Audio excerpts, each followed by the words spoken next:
Hey, welcome to Mary Walter Radio, the live cast. Hello, everybody. Happy Tuesday evening to you. Thank you so much for being here with me. Do appreciate it. Look what the IT department made. Now, this is just, he just like kind of put this together, but he's very proud of it. So we're using it. You can see my ring light there. He's very, very proud of his what he's done here. So yes, and I could never be a weathercaster because I can't. I keep going like this instead of going like this. There you go. See, look what he made. He says he did a great job. Look at that. It's so pretty.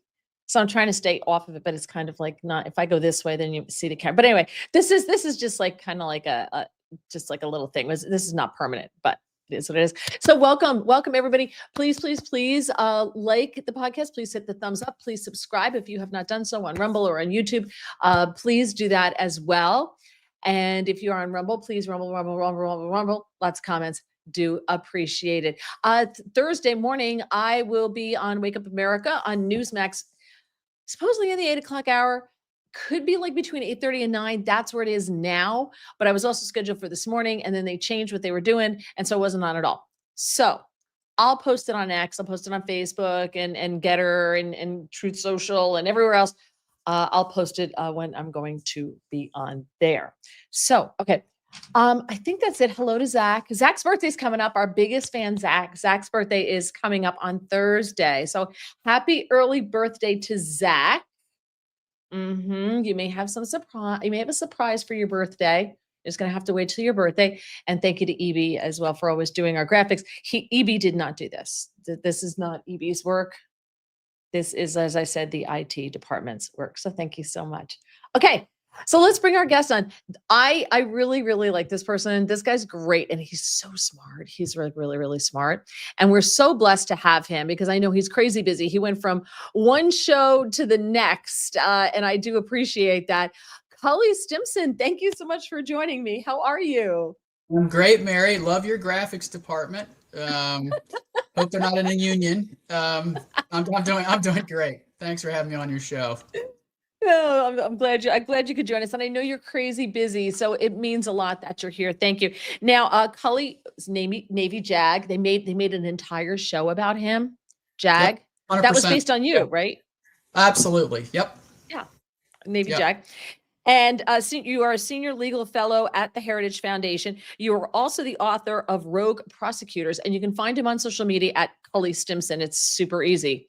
Cully Stimson, SON. So follow him. And I put that up on all of the descriptions everywhere so everybody can follow Cully. So, because he's a cool guy. He's very smart too, as I said. So before we get into, because you did write the book, Rogue Prosecutors, I have a lot of questions about that. And I've even highlighted and saved some cases that I wanted to talk to you about. And we talk about the legal system in this country and what the hell happened to it. But before we get there, could you just explain to people what the Heritage Foundation actually is? Because during the Trump administration, there's a lot of people who are associated with the Heritage Foundation who are active in the administration. I find you all to be wonderful guys. And by the way, your new building is amazing. I was there with Hans in May and it's so nice. I told him you should hire me. I want to work there just because it's beautiful. So tell everybody about Heritage.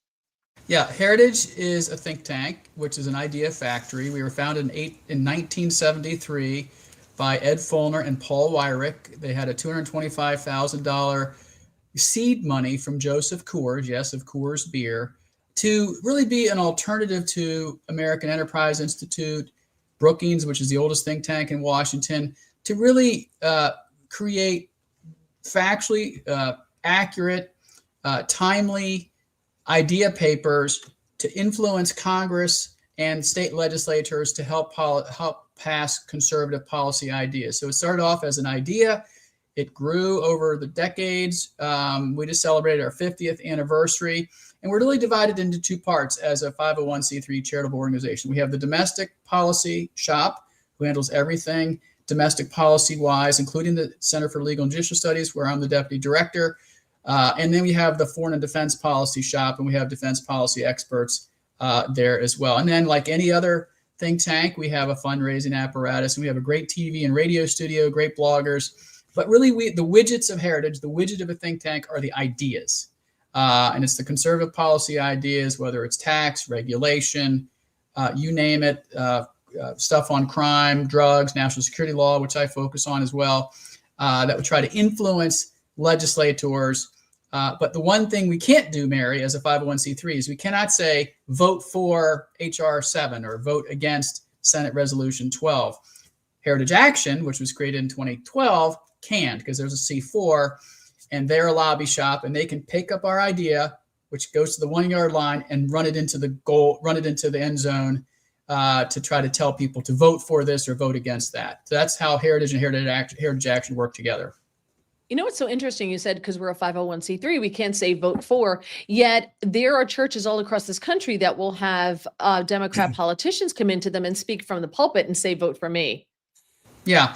And so what's interesting is that, yeah, they're all charitable organizations and we want more people of faith to enter the country, and we want more people of faith to participate in their faith tradition, whatever that is, or not in faith traditions if they want to be agnostic about religion. But there's actually a recent change from our IRS that says that pastors, priests, rabbis, imams can talk more about the correlation between their faith and policy ideas and preach from the pulpit on politics, which has opened the aperture somewhat. And of course, as you said, Democrats have been doing that for a long time already. Yeah, they've been doing it. And Republicans are so dumb. They always follow the rules. They're so stupid. They are rule followers, yes. Yeah, you're rule followers and you keep losing. So it's well, I don't think you have to break the rules to win, but I think you have to make a winsome, convincing argument with the facts in a winsome way to get people to vote for you. And that's why I think President Trump won again, because the Biden-Harris administration ideas were falling flat on their face. People saw it in real time, fail big time. And Trump assembled a really interesting sort of Star Wars bar coalition of people who came his way. They did. I mean, you had more minorities, more Hispanics, more, you know, except for college-educated women. Youth came to Trump. All the swing states came to Trump by a majority because they wanted that border shut. They wanted big change, and they knew that they were getting lied to by the previous administration. True, but when your enemy is like, look at it, I always liken it this way.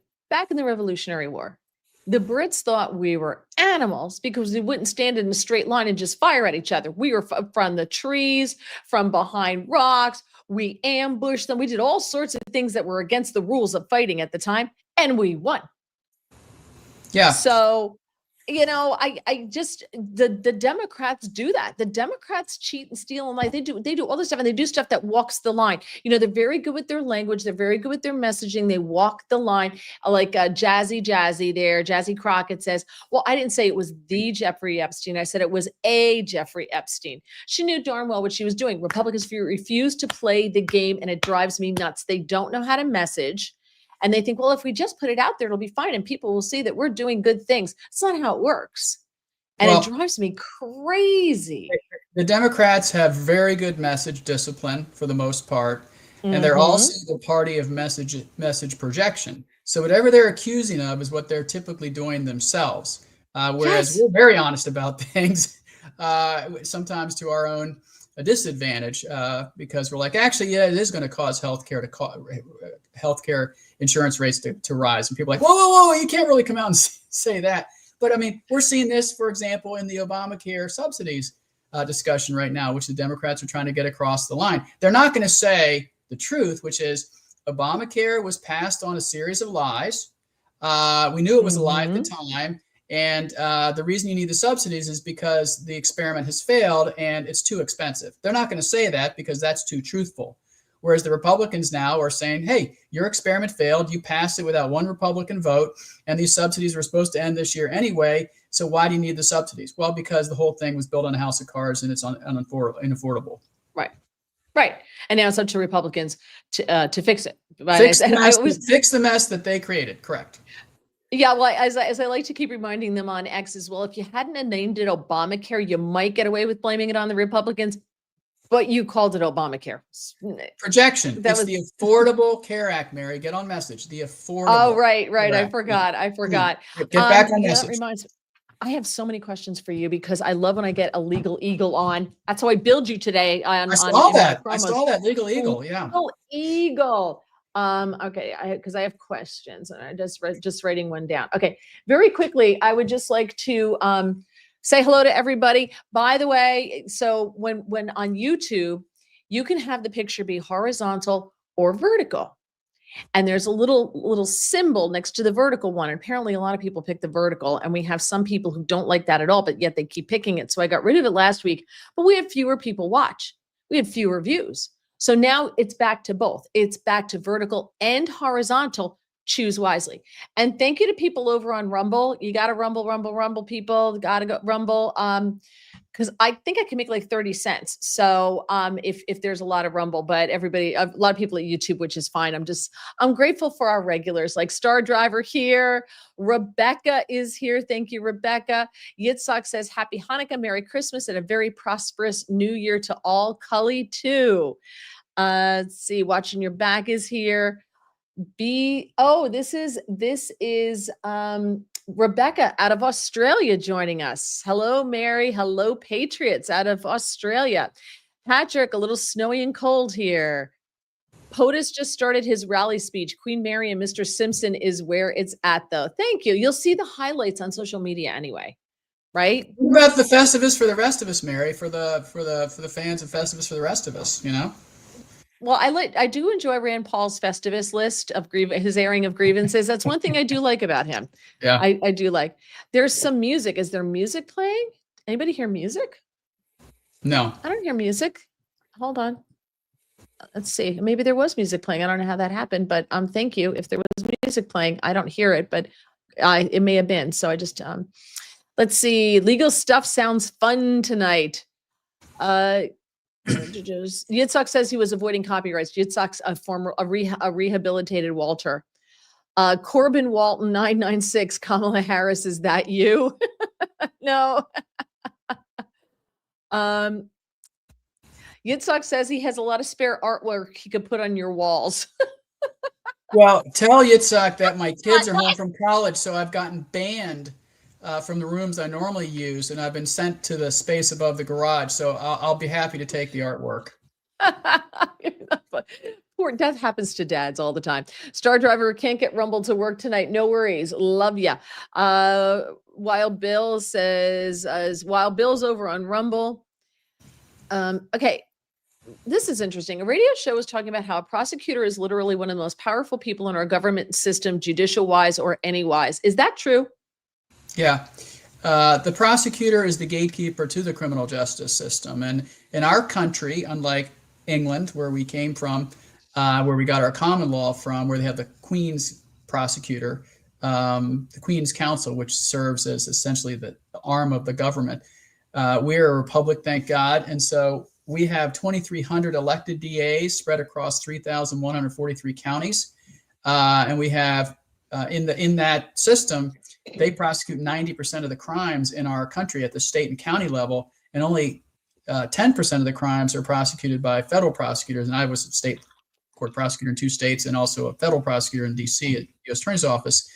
But the feds only prosecute 10% of the crimes. And so when you hear all the crime bill and this act or that act that the feds are talking about, it only affects 10%, the federal side. They have no input into what's happening in the states. So the states are the laboratories of democracy.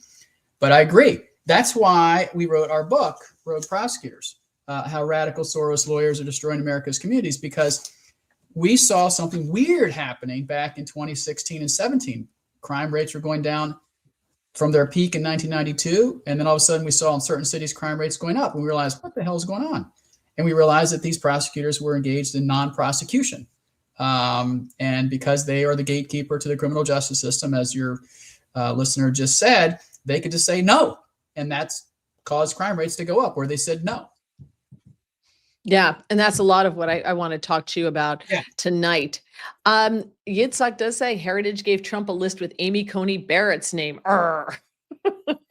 We gave Trump a list of great people who three of whom made the Supreme Court, and a lot of names for the lower federal courts, and they've distinguished themselves quite well. Of course, the Federalist Society, under the leadership of Leonard Leo, had a big impact with their list. And so we're very proud of the people who Trump has put on the court. And, I think Amy Coney Barrett has had some very good opinions. I thought her questioning in the last few weeks has been really good. Especially in the Slaughter case argued earlier this week, yesterday, in fact. Yep. Every time you say something, I just write down, I got a question about that. I got a question about that. The thing is that the viewers ask so many great questions and make so many good comments. I just write mine down because I'd rather them ask their questions and have their comments, because they don't get to talk to somebody like you. They get to hear you on the radio, but they don't really get to talk to you, and they don't get to ask you questions. So, and I know Yitzhak will be all over this because he is as he likes to say, a repentant lawyer. He said, Republicans have honor, hence we are poor and outmaneuvered by the Red-Green Alliance. One of the biggest gifts to the Republican Party was Barack Obama, because if you look at the number of people at the state level and the local level who won office as Republicans, we switched governorships. We went from a minority of governorships to a majority. We switched secretaries of state, which is a big office. People don't really think about it. We switched attorneys general. I think the total net gain was like 2,000 or 3,000 seats across the country at the state level. He was the gift that kept on giving in terms of bringing Republicans into office at the local level. And that builds the bench, Mary, because those folks move up the food chain and eventually run for U.S. Congress and then the Senate. And so I remember doing a panel event for my alma mater, Kenyon College here in Washington, where we had me and then Adem, who's a friend of mine, talk about what's going on in the off-year elections. And I was just laughing because I'm like, look, your guy is just bringing people out to the polls on the Republican side, and he's just building our bench, and that's going to pay dividends for decades to come. And it's true. It is absolutely true. But you know what else is paying dividends for decades to come is Harry Reid getting rid of the filibuster to push these judges on. And I think that's what we're seeing now with the Boasbergs. I don't know if he was one of them, but all of these activist liberal judges that really they're an unelected fourth branch of government. Well, maybe a fifth, because also the CIA, the intel agencies are an unelected branch of government as well, who seem to think that they have more power than the president. They're making the office of the president just totally they're neutering it. Yeah, to remind people what Harry Reid did was he changed the rules in a way to pack the DC Circuit Court of Appeals, which is considered the second highest court in the land. And of course, when he did that, then Senate Minority Leader Mitch McConnell said, "You're going to rue the day, Harry, in the future, because you think we're just going to sit back and let that happen." And of course, what happened is the Republicans, when they got in the White House and got the Senate back in majority, used that to their advantage. And I have to tell you, though, Mary, the Biden administration did a great job of packing the courts with some of the most partisan liberal judges you've ever seen. And the Republicans didn't the fight, the Democrats did. And so you see people who are essentially stymieing or trying to stymie the Trump agenda at the lower court level, at the district court level. And then when it gets to the appeals court, it depends on the circuit you're in.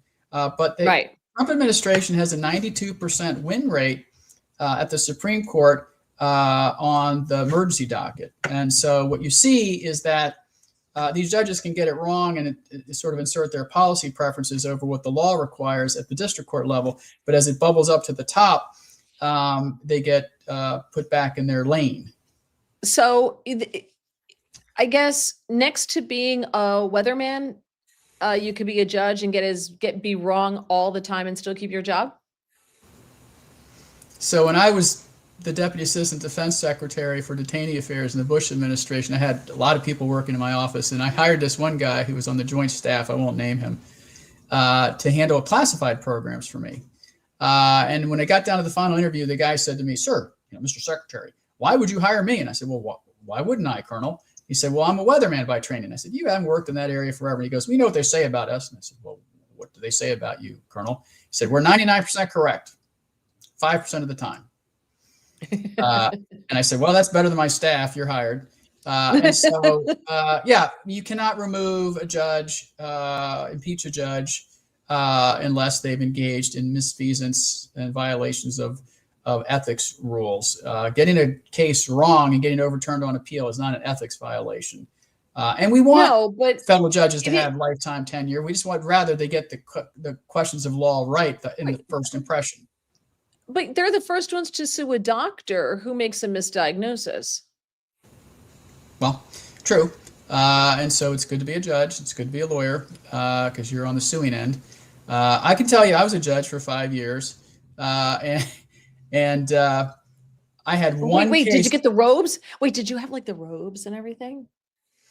The Navy JAG Corps, I was the deputy chief trial judge in the Marine Corps Trial Judiciary. We did not believe that you should cover the uniform of your United States Navy with a robe. Okay. Now, the Army and the Air Force do, but the Navy, we're proud of our uniform, so we don't cover it up with a black robe. Well, I will say that, wait, hold on. I will say the Navy uniform's kind of hot, especially the whites. They're kind of hot. So I'm glad you didn't cover it up. Much better looking than the robe. Yeah, and I did it. We didn't do it because we knew it would make you angry. So that's the real reason the Navy didn't do it. So, yeah, I got overturned once in my 5.5 years on the bench. And I still remember that case because I think the appeals court got it wrong. I think I was right still. And so I think most judges try to get it right. I really do. But you see these cases where some judges just get it so wrong that you have to wonder whether they aren't inserting their policy preferences in their opinions over a faithful recitation of what the law requires. Like a Mr. Boasberg, for instance, one Honorable Judge Boasberg, maybe? Well, I have my differences with his opinions, but as a former judge and a former colleague of his in the U.S. Attorney's Office, I will refrain from throwing him under the bus. So what do we do with something like the DC district where 95% of the people who live there vote Democrat and hate Trump? And so if you try anything if they bring a case in DC, you know exactly what's going to happen because justice is not blind in the district. So how do we fix that? How do we fix that? Because I thought justice was blind and we're all supposed to be treated equally under the law, unless right now, if you're white, if you're a Trump supporter, if you are conservative, the law is one way. We have various levels of justice now. It's not everybody's equal. We have the ruling elite who are not held to the law. We have judges who break the law. When we were just talking about this on Newsmax yesterday, there was a judge who defrauded one of the last Tuskegee Airmen of hundreds of thousands of dollars, and she got 4 months probation. That sounds a little above the law to me. Then we have, based if you're an immigrant, if you're here in the country illegally, you get all sorts of second chances and third chances. We have judges who just keep releasing people 40, 50 times and the law doesn't apply to them. But if it was a white guy who did it, he would be in jail. So how do we fix this? There's a culture of violence in Washington, D.C. It's been around for a long time. And thank God the president appointed Jeanine Pirro and the Senate confirmed her as the U.S. attorney. She's a prosecutor's prosecutor. And I think she's doing yeoman's work to hold criminals accountable compared to her predecessor, Matt Graves, who was a disgrace as the U.S. attorney for the District of Columbia. I used to work in that office. I know how that office works. But I also know that most crimes are prosecuted before the Superior Court for the District of Columbia. Let me get a little wonky here. The judges in the D.C. Superior Court, unlike all other presidentially appointed Senate-confirmed judges, are pre-selected through the Judicial Nominating Commission, which are a bunch of libs in Washington who then tee up 3 libs from a longer list and then hand that over to the White House. And previous presidents, until Trump came around, have said, well, hey, whatever you send us, we'll nominate them and the Senate will confirm them to the bench. So they are so liberal and they've been so reflexively liberal and pro-crime for so long that when you look back in the last 10 years or so of the departures from the guidelines and criminal sentencing guidelines, More than 60% are departures below the guidelines. But let me put a little more meat on the bones here, Mary. You hear that guns are the problem, right? Because to liberal, a gun is a dangerous thing, right? It's going to hop off the table by itself, and it's just going to go over here and it's going to kill people. Not the criminal, just the gun. Is the inanimate object is going to get legs and do something bad, like a knife or a gun. It's just going to do something, right? Between 2018 and 2022, there was 5,535 arrests for carrying a pistol without a license in the district, according to the DC court system. All right. A third of those cases weren't even charged, even though these are simple cases to figure out. A third of the cases after they were charged fell apart. That's pathetic. And then the 1/3 that were prosecuted, Mary, 60% of those cases, this is carrying a pistol without a license, the judges gave probation. Worse yet, Mary, 1.7% of 5,535 people caught with carrying a pistol without a license got prison, a full prison term. And they were all right. And you wonder, why that is. When, get this, you have the option as the U.S. attorney to take that same case over to federal district court and prosecute that if they're a felon.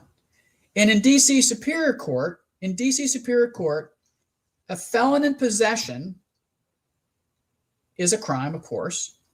And of that, from that time period, from 2018 to 2022, only 14% of people who were felons in possession got a full prison term. When you could have walked it across the street and sent it to federal district court, and according to the U.S. Sentencing Commission, 97% plus get a prison term, a federal prison term, and on average it's 68 months. And for armed career felons, they get 120 months. So it's a choice. You can prosecute them to the fullest extent of the law, which is what Piro's doing, or you can whiff. You can whiff and know you're going to get probation. And that's what Matt Graves and the rest of them have done. So how do you start? You start by prosecuting these cases to the fullest extent of the law, number one. And number two, you ignore the Judicial Nominating Committee, and you appoint people like Eddie O'Connell, who was the first person that Trump nominated to the DC Superior Court, who was confirmed, who's going to be a law and order judge. And there's 11 openings. So he needs to get on the stick and nominate 11 Mary Walters, who happen to have law degrees, and put them on the bench. And so you can right the wrongs that this pathetic court is doing. Yeah, I got to tell you, Jasmine Crockett's got a law degree. I don't, but I still think I'd be better at the job than she, because it just takes some common sense. It just takes some common sense. To me, common sense, judgment, greatly missing. Knowing 1 and 1 is 2. That's all it takes. And I'm also a big fan of like this woman. She's a former Cook County judge. She's 66 years old. She received 4 years of probation after pleading guilty of theft between 100 and 500,000. That's such a big range, but that's how we do it, I guess. According to court records, the judge ordered her to pay over almost 123,000 in restitution and comply with standard probation and conditions that include random drug testing. Honestly, prosecutors initially accused her of stealing $250,000 from, at the time, 95-year-old Oscar Wilkerson, who was a longtime friend of hers. She controlled his money under power of attorney. And she closed some of his bank accounts and withdrew more than $115,000. And she used the money to buy crypto. And she continued to make, so, you hear this story, unfortunately, a lot with older people. But he died in 2023, one day before his 97th birthday. She was disbarred the same year. So she was disbarred. But I just think there were some creative sentencings that we don't do, like when you see like these young kids like beat up an old guy and they steal his money or with something like that. I think that they should have to, or better yet, I just saw a video of some chick who lost her stuff in a Dollar Tree because the woman didn't ring her up fast enough or something. So she destroyed, like just knocking over because she can and she's entitled, and she's smashing stuff on the ground. Also, I personally think that when it comes in front of a judge, she should have to work in the Dollar Tree for at least a year. And without pay, she should have to work in the Dollar Tree because that money will go for the restitution for all the stuff that she broke. And she has to deal with people like her for a year. Like that's just the way I think it should be. These kids who are just, but we don't do that. These kids who are destroying stuff, I don't care if you steal someone's car and you crash it, you should have to pay that person. Like, I don't care if it's $1 a week for the rest of your ever loving life, but you should have to do that. Like, we should be making people have to fix the stuff that they break. You know, if you vandalize a school, you got to get down there and you got to wash that vandalism off yourself and bring your parents. Like, we should be doing that more, and we don't do it. Our judicial system is so, it's gotten so legal and so technical. We've gotten away from the punishment fitting the crime, in my humble opinion. Why can't we do that anymore? We can, and it is done in some places, Mary. Remember that there's no criminal justice system in our country. There are criminal justice systems. There's 18,000 police departments, True. over 3,500 sheriff's departments, 2,300 elected DAs, 94 U.S. attorneys spread across 3,143 counties in 50 states. And so there are, for example, peer and teen courts around the country. They started on the West Coast. They're very creative. These are for juveniles, where the judge, the prosecutor, and the defense counsel are high school students. The defendant is somebody who actually stole something or committed a minor offense. He agrees through his public defender to go to peer or teen court. He gets his own high school friends to be the jurors who sentence him. He pleads guilty to the offense, and they come up with creative sentences based on a menu of allowable sentences. So there's a lot of creative things that people are doing to try to get people early on to realize the error of their ways and sort of have, to your point, fit the punishment to the crime. Yeah. I've been in front of judges who, because I was a military guy, as you know, who I've talked to the public defender. Of course, I was a criminal defense attorney too, and I've said, look, I'm being willing to give this guy a suspended sentence if he is willing to go down to the military entry processing system and sign up for the Army when he turns 18. And that'll set him on the right path. That'll actually get him a job and some skills, and eventually the post 9/11 GI Bill and all the rest of it. And I've seen judges say that's an illegal sentence, but I'm going to suggest it to you, son, that you go do that. And I've seen that happen. I saw that in Dundalk when I was down a prosecutor in Baltimore City. So I don't think we should excoriate the whole criminal justice system and say it never is done, because we have no idea what happens in those tens of thousands of courtrooms around the country. I agree with you that I think under the state law, people should be more creative to put the woman who had the hissy fit in front of the cash register in the stock room back in Walgreens or whatever it is for 6 months, sentence her to 6 months of working at Walgreens for minimum wage. And as long as she keeps her nose clean and gets good performance reviews, she then has her suspended sentence dropped. All of a sudden, she'd get religion, because that does fit the punishment to the crime, and it makes her act like a human instead of a wild animal, and thinking she can do that. Yeah, no, I love that. I just want to get to some of the comments because I do want them to be able to ask. And by the way, nobody like the podcast. I want thumbs ups, please.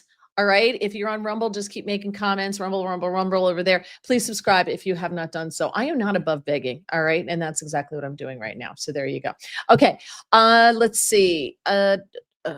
Art says, Festivus is 2 weeks from today. I have a lot of grievances to air against the IT guy.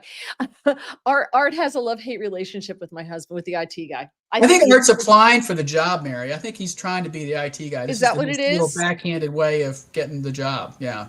Yeah, I think he lives in I think it's Texas. Well, look at the smirk on his face there. He looks like one of those guys who's really trying to get a job through the back door. So the IT department better watch his back. It's a competitive world. Yitzhak says, as long as we're talking Obamacare, what are the logistics of a la carte plans?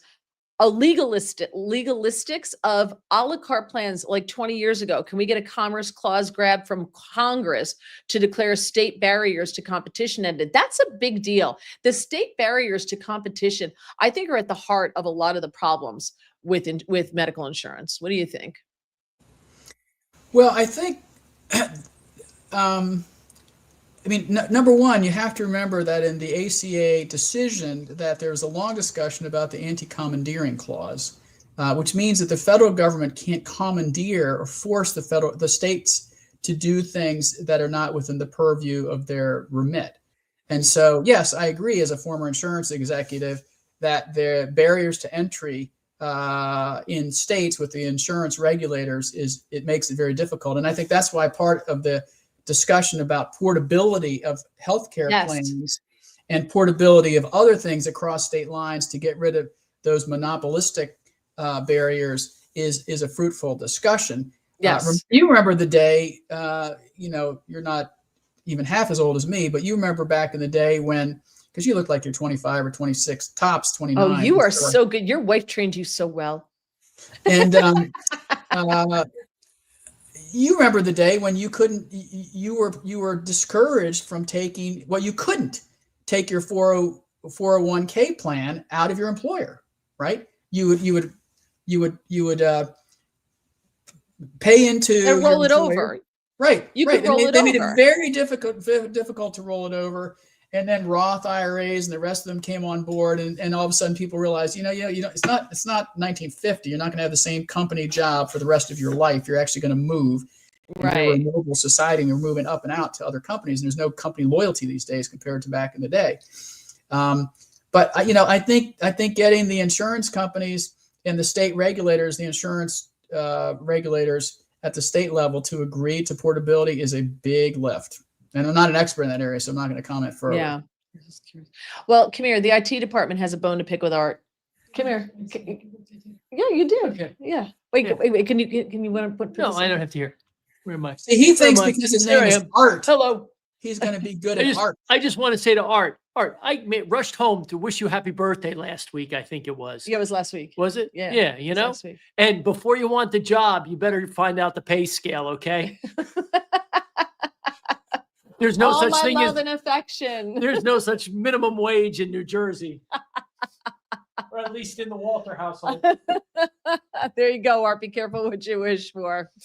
Okay. Let's see. Cully is it has such an upbeat, and he has the receipts. I feel like Captain Bring Down now. What is that? I don't even know what that means. Well, I appreciate the fact that he refers to me as captain, because I did retire as a captain. So I'll take that as a compliment, even if it wasn't meant as one.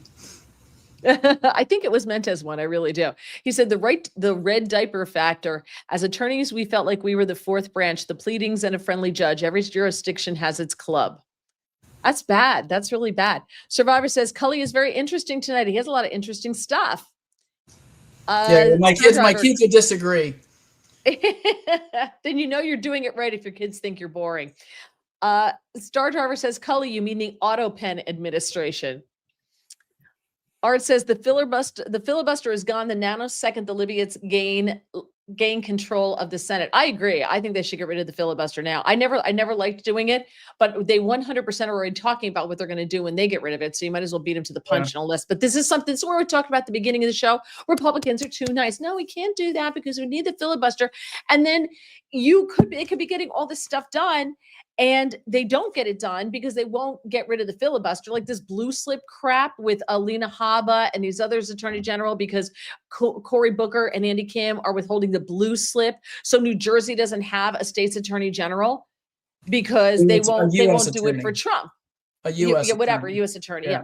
So New Jersey will never have one because they don't like anybody that Trump's going to give them, so they can't prosecute any cases in the state of New Jersey. Get rid of it. Dump it. You gotta. This is what bothers me. Republicans don't play the game that the Democrats play. Republicans can outmaneuver the Democrats right now, but they won't. And then in 2026, if and when they probably take control during the midterms, they are going to get rid of the filibuster and hand the Republicans their heads. And that's it. And then people like me are going to be sitting out here going, this is why I'm not a registered Republican, because you're losers. You don't fight to win. If you don't fight to win, then why should I sign up for your team? That's what I don't understand. You know, the reason that I respectfully and lovingly disagree with you and Art on the legislative filibuster is because our ideas, when they're enacted, and we have the stones to push it, the backbone to push our ideas, help all Americans. They just do.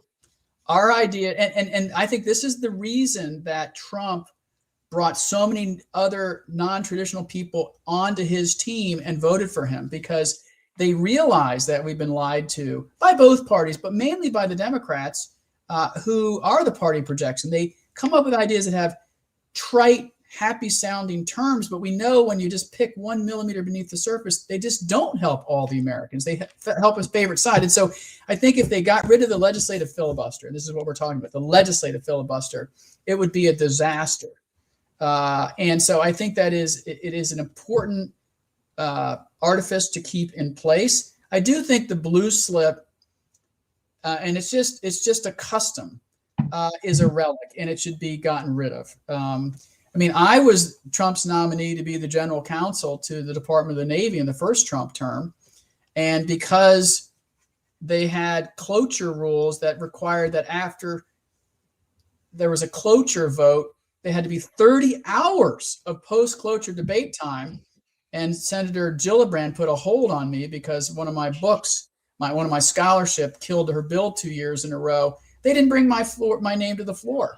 Ever, because they didn't want to spend an entire week on Stimson, which I don't blame them, because they had 120 judge slots to fill.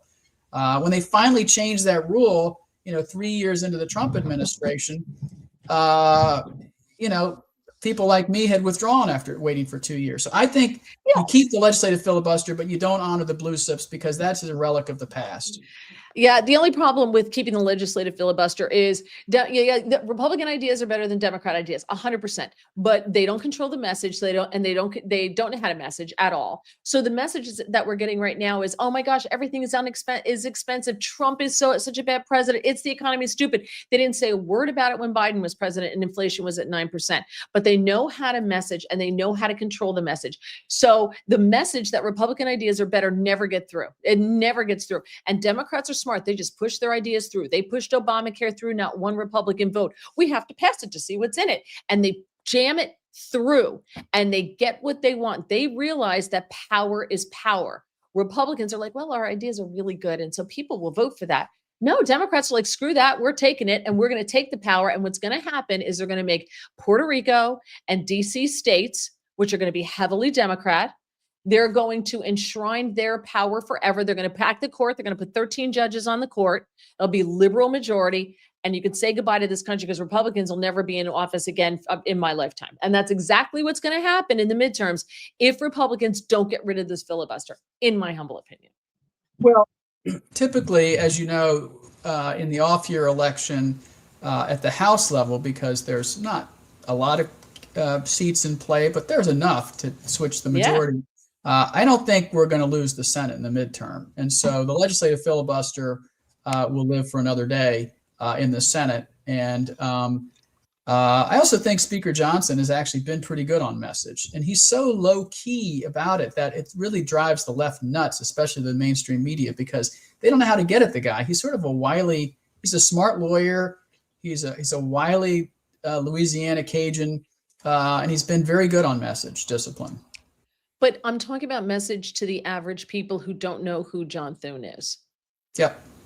Those are the people. Those are the people who cast ballots, right? Those are the ones who go, well, they're being bombarded with groceries are too expensive, beef's too expensive, living's too expensive, rent's too expensive, mortgage's too expensive. I can't buy a house. It's all Trump's fault, Trump's fault, Trump's fault, Trump's fault. And it gets in there, and they believe it because they're low information voters, and they're busy, and they don't have time to dig into it for themselves. Republicans don't know how to cut through the noise. They never have, and they don't seem interested in learning how. They just don't. They should wake up every morning and think to themselves, what would Nancy do? Because whatever Nancy Pelosi would do in whatever situation they're in is the winning answer. But they just don't do it. They're like, well, I'll tell you why I'm an optimist, Marie. I'll tell you why I'm an optimist. Well, that's your first problem. You're an optimist. Besides genetics. No, I'm positive. I'm positive. Number one, my dad was a World War II vet. and his dad was a pilot in the Navy in the 20s. And we have an amazing country. And I got to serve in uniform for 30 years. And we have great Americans still willing to stand up and serve their country in a variety of ways at the local level, in uniform, for their church, their civil society, but also all the creative energy and juice in terms of politics and policy is on the right now. None is on the left. Zero. There's no program like yours on the left where they're coming up with new ideas and having a debate. And by the way, they don't criticize themselves that much when they're in power. When we're in power, when the Republicans are in power, and I'm a conservative first, we have a sort of a debate society in public view where we thrash out ideas. When the Democrats get in power, they realize power is evanescent. It goes away quickly like mercury in your fingers. And they get in line like a bunch of lemmings and just march, little Trotskyites. And because they know that sooner or later they're going to be out of power. We get into power and we have an open debating society for the world to watch. And so we need to have a little more. I mean, that is the one thing I really admired about Nancy Pelosi. She knew how to crack the whip, and she knew how to get the people in line, and she had the goods. 100%. All right. I don't want to keep you too much. I don't want to keep you too much longer. So let's get through some of these questions, and I have a bunch. We'll just go quick. Okay. Yep. Now Tax USA say it may be impossible, but lower court judges need to be impeached, but toothless Republicans are just so afraid of confrontation. Can they be impeached? And do they need to be impeached? Yes, they can be impeached. It rarely happens, but they have to do a high crime or misdemeanor or misfeasance of office, and that's not what a bad opinion is. Well, when they're downright wrong, I mean, like that's wrong. It's a red mark. You should get a card, and you can only get like 10 overturns by the one above you, and then you have to hand in your robe and go get a job at Starbucks because you're bad at your job. Scott says, I always enjoyed wearing my Navy Junior ROTC uniform in high school. There you go. Okay. It's a club, Mary says it's not going to get to see. Imagine how depraved, Gregory, one must be to defraud the only living member of the Tuskegee Airmen, who is now deceased. Sicko. Yep. Now Tax USA says judges should not get lifetime appointments, 12 years and you're out. I agree. I love that. It should not be for a lifetime. Amend the Constitution on that one, or change the Judiciary Act. I like that. I do like that. Might not be her fault if he didn't consult with an attorney. He clearly was non compos mentis, right? If she had the power of attorney, you appoint someone as power of attorney when an elderly person or someone doesn't have the ability to mentally take care of their finances anymore, right? You give somebody the power of attorney if you're unable at the time to perform those legal duties as specified in the power of attorney. Okay. Now Tax says you add new meaning to judicial review. Yeah, judges should be reviewed and subject to removal if they have a certain amount of cases overturned. Yeah, that's not the law, but it is the Queen's law. And so I appreciate the Queen wanting that to be the case. Yes, thank you. But see, here's the thing: is the lawyers make the laws that govern them. They make the rules that govern them. Name another profession where you get to make the rules that govern you and nobody else. Okay, try this thought experiment. Okay. Okay. Let's say Stimson is the federal district court judge here in the Maryland, Virginia area. I get it right every single time in my judgments, but because the Fourth Circuit Court of Appeals is so liberal, they overturned every one of my decisions. So I hit the 12 case threshold. I get impeached. You happy with that? Yeah. Oh, but wait, it goes from doesn't it go? Where does it go from the circuit court? Depending if the litigants appeal, remember that the Supreme Court gets about 5,000 cases for a writ of certiorari, and they take up 70. So most of the decisions by the circuit courts are the final decision. Yeah, it's his conundrum, but we've got to do something because the judicial system, in my humble opinion, is broken. Justice is no longer blind.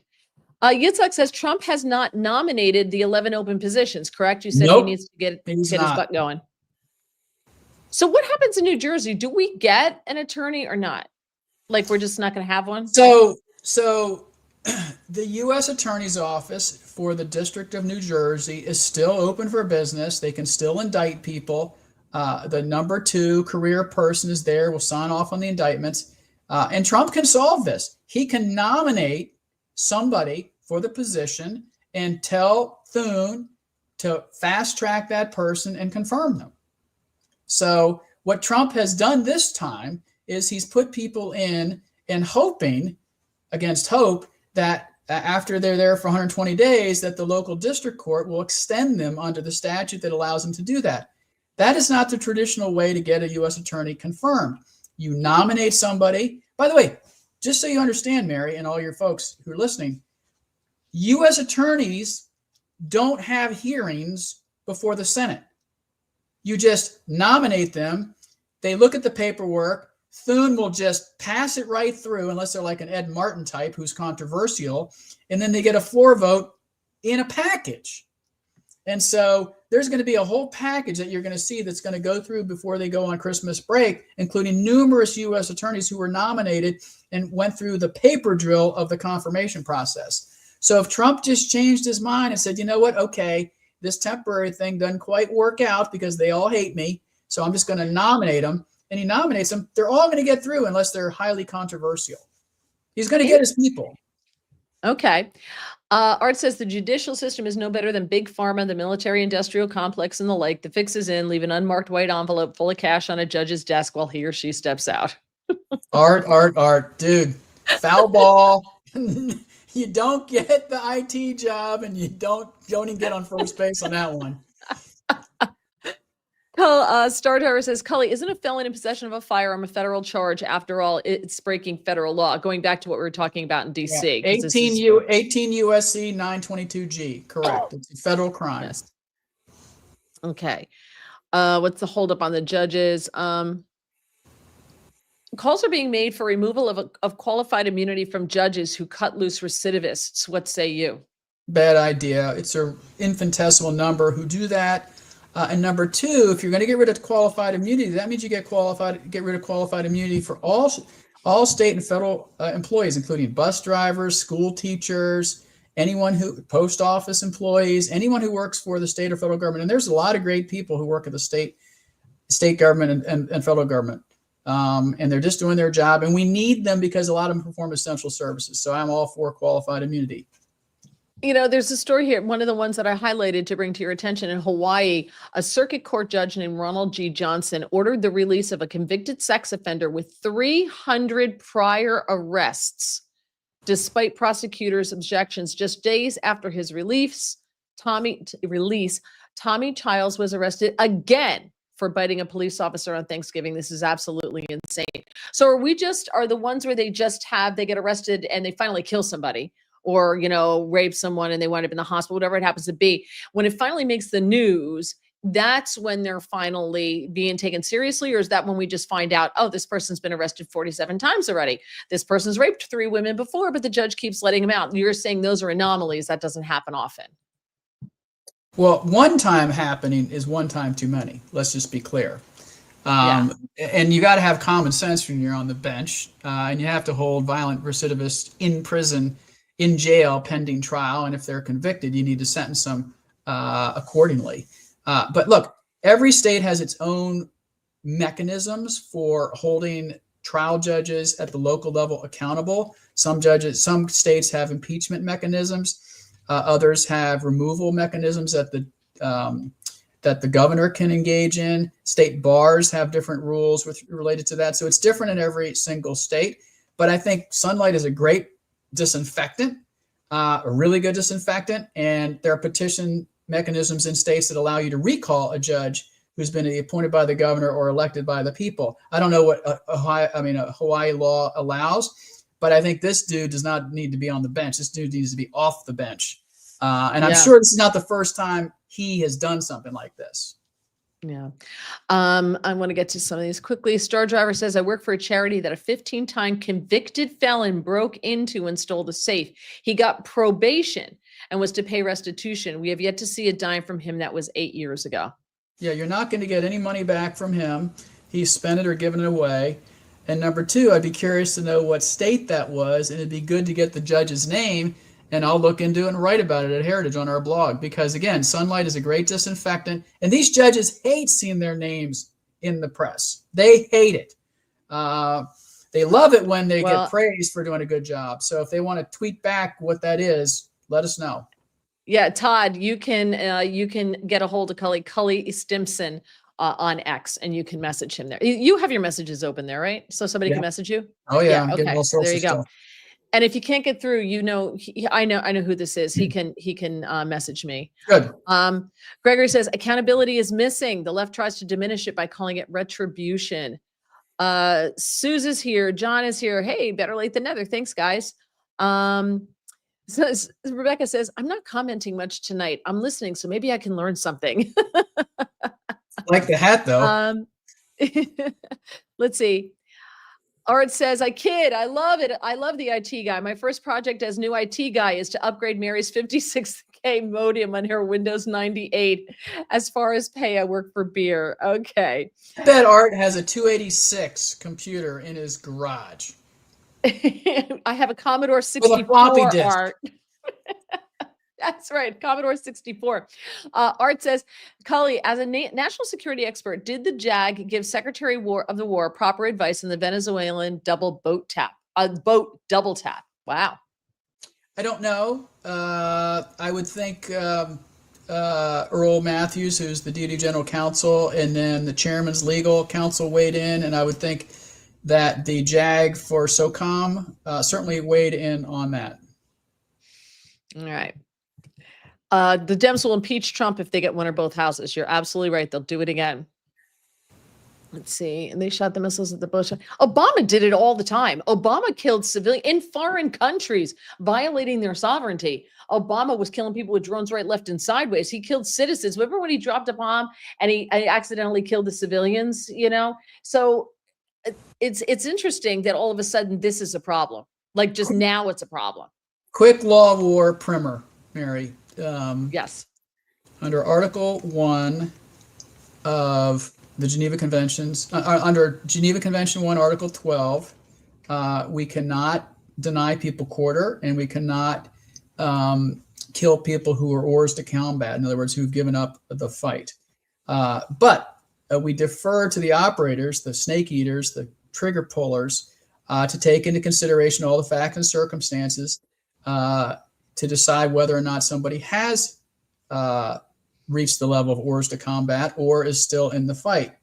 And so if you murder somebody, if you kill somebody who's hors de combat based on all the facts and circumstances, is considered, quote, a grave breach.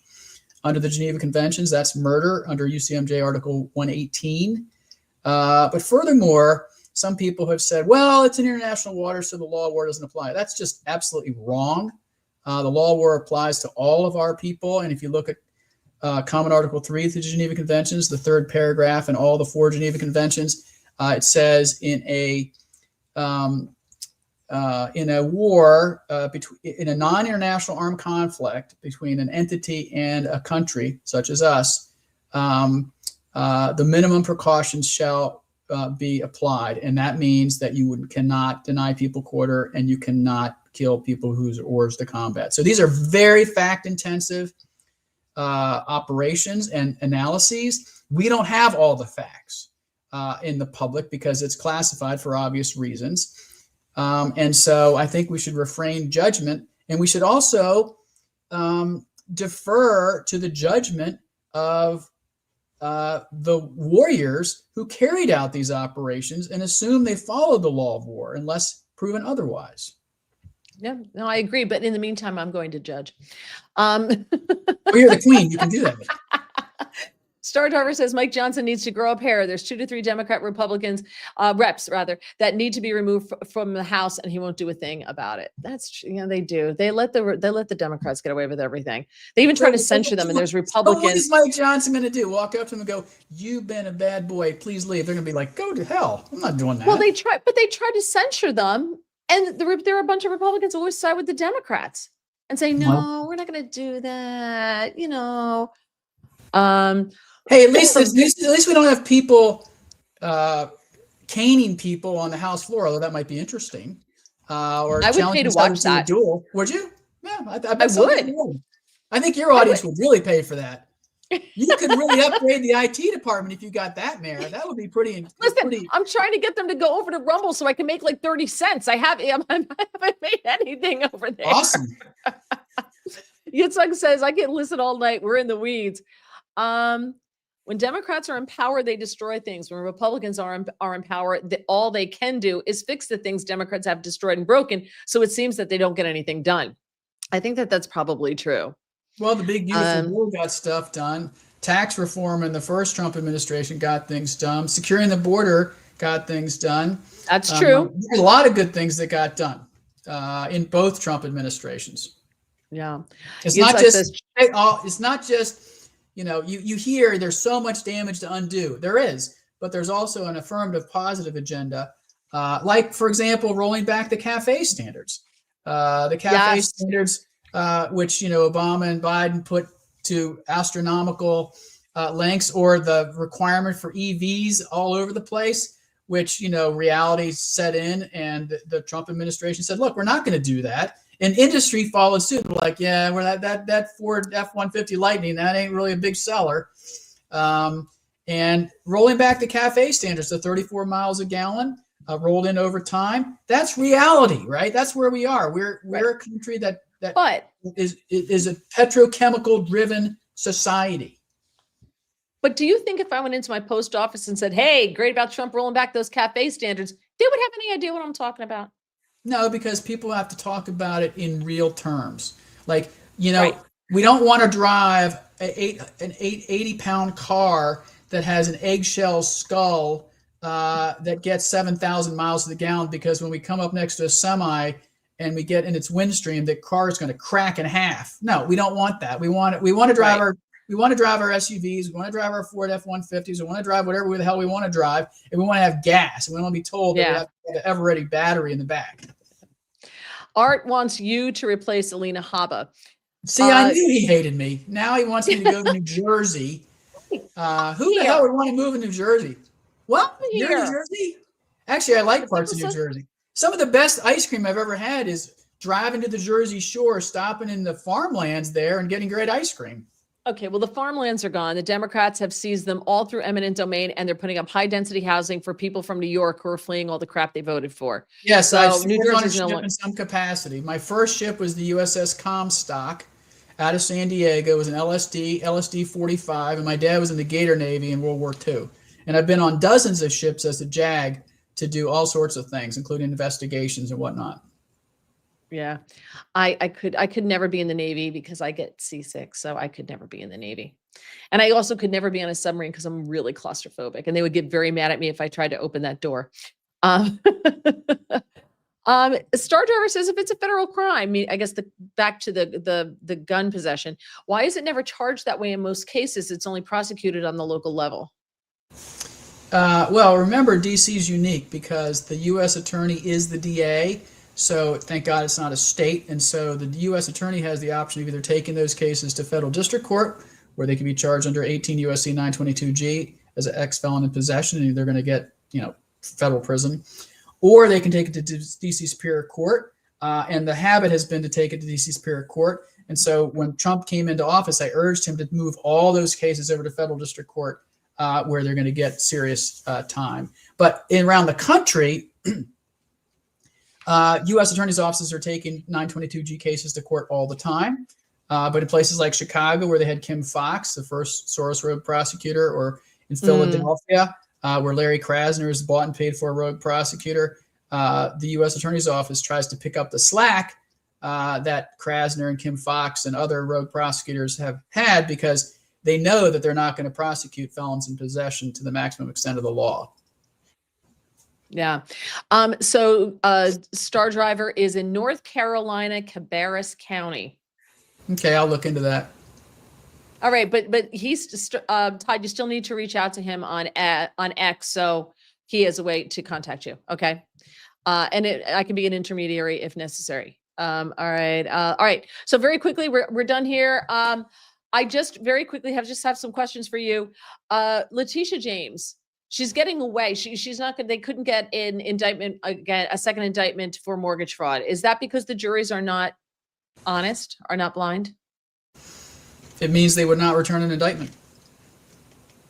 I know that, but I'm asking why. I have no idea. You don't know. All these proceedings. Spitball it. Come on here, Cully, spitball it, will you? Oh, I just think that I have no idea what the composition of the grand jury is, and I don't even know what the evidence was they put in front of them. Maybe they think it's a political crime. Her husband. She said Maybe her they think husband it's a was political crime. Well, I'll tell you this. The grand jury in Baltimore returned indictments on old Marilyn Mosby for mortgage fraud and perjury, That's and true. they got a conviction against her. Yeah. And so I don't know. I mean, you have essentially unlimited tries to get a grand jury to indict somebody, and if it's a particularly strong case, they'll finally get some grand jury to return the indictment. All right. Remember, the standard at a grand jury is probable cause, reasonable belief that something happened, a crime happened. It's the lowest standard out there. Jerry here says, not for nothing, but aren't all or most of those Republican accomplishments you named just repairs of things that Democrats messed up? The border. They're right. That's the point that the original poster made, was Republicans come in and fix everything that Democrats messed up, and that's why it doesn't look like they get anything done. But to your point, I'll take the tax bill, the first Trump administration. I'll take the lowering of the estate tax. I'll take keeping 1031 exchanges in for commercial real estate to defer capital gains. I'll take all that, and I'll take them as wins. Whether you call them fixing things from higher tax rates or not, I mean, a win's a win. Yeah, no, that's true. All right, everybody, please please subscribe. Appreciate it. One last question. I have one thing. Since you guys talk to the Trump administration all the time, like this whole Somali fraud thing, like all this stuff, here's how we fix it. And I've been saying this for years. Oh, hold on. Donald's calling. Hold on. Yeah, thank you. Talk to him all the time. Tell him that I said, because I say this on the radio, say it all the time. Okay. Just put it up to the microphone so you can hear. The Queen's talking here. Go ahead. Tax remittances to foreign countries, number one. Okay. Number two, when you see, if they tax over more than if they send back more than $100 in a year and they're getting subsidies, they're getting health care or Medicare or whatever they got going on, Medicaid, whatever they're getting on the public dole, end it. Because what a lot of these people are doing is they're all on welfare. I think it was something like 54% of the Somali population in where is it? Where's Michigan? Minneapolis. They're thank you. I knew it was an M. They're sending the money back to Somalia, but they're on subsidies here. They're getting welfare, but they're shipping all this money back there. So if you have enough money to ship back to Somalia, you're done. You're off the welfare. You're off the public dole. This is a very easy thing to stop post haste. I'd like to know, and I'd like to see where the investigation is going to lead when the state whistleblowers working for the state government were notifying the Walz administration that this fraud was going on, and he retaliated against them, allegedly, for blowing the whistle on the $1 billion plus fraud that was going on in his state. Thank God the guy is not the vice president of the United States. Well, that's what they counted, and all this stuff would disappear. And it just broke. I was watching on TV. It broke in Maine. A very similar situation in Maine with Somalis there. And last question is Ketanji Brown Jackson an idiot or political? She's an associate justice of the Supreme Court. I didn't think you'd answer it, but I had to ask it because she's either the dumbest person to ever get a law degree, which is interesting because Jasmine Crockett also has one. I looked at some of the stuff. I'm like, I was listening to some of the questioning that they were playing on television, and I was just like, I mean, I'm not a lawyer, but that doesn't make a lot of sense to me. So, one of the things that I encourage your audience to do is to get a copy of the third edition of the Heritage Guide to the Constitution, because it explains every single clause of the Constitution in 5 different ways. What was happening in the colonies and what made that clause bubble up, what was happening in the Constitutional Convention of 1787, what happened in the ratification debates in the states, what happened early on after that was passed, and what the current treatment of that clause is before the Supreme Court. All 5 areas are covered. And last time I checked, Mary, I know this is going to be really out on the limb. I hope you're sitting down. Article 2 says the executive power is vested in a president of the United States, which means all of it, every smidgen of it. And so I think some people may have missed that part of the Constitution. It means also people in the executive branch are subject to the control of the executive, who happens to be a president. So I'll just leave that. There you go. All right. And John, I didn't know you could give people money on Rumble. I don't want you to give me money. John sent me like $5. I'm joking when I say like I haven't made 30 cents, which is fine. I don't care. You don't have to send me money. Please take that back. I don't want your money.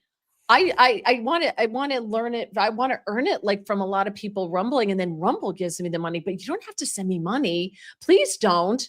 That was very kind, but take it back. Take it back. All right. Or I'll send it back to you, John. I don't know how to do that, but I'm not taking your money. So please don't send me money. Just like and just rumble a lot, and then it'll all work out. So Cully Stimson, thank you so much for your time. This was so interesting. You're amazing. That's right. I want you for your mind, Yitzhak. Yes, I want you for your mind, not your money. Wait, there's one question here that we didn't get to. In your career, have you found that you were able to direct it in a certain direction where your choice is determined more by fate than choice? I think I've been very lucky in my career, and it all started with being adopted by my parents. And I think God had his hand in every good thing that's happened to me. And remember that every good and gracious gift comes from above. I love that. I love that.